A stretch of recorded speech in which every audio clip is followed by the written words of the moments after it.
मांगले आशीष चाची छूटे चरनिया देती है अपन दुलार।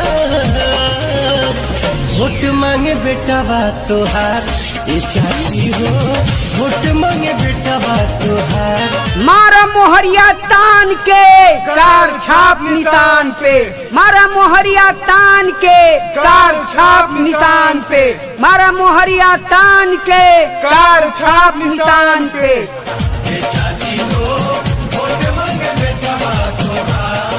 जी हाँ, ग्राम प्रधान पद के सुयोग्य, कर्मठ, ईमानदार, संघर्षशील जिनका चुनाव निशान है कार कार कार, तो माताओं बहनों इस बार कार पे मुहर लगाना है।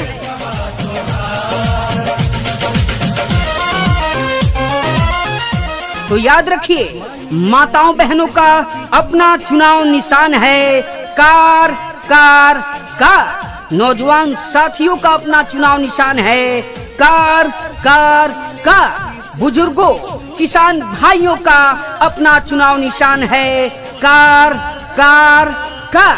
चुनाव निशान है कार कार कार। तो भूलिएगा मत, इस बार चुनाव चिन्ह कार पर मोहर लगाइए।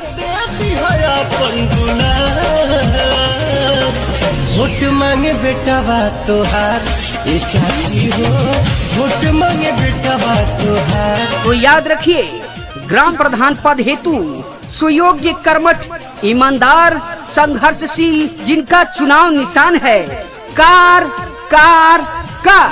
आशीष चाची छूटे चरनिया देती है अपन दुलार।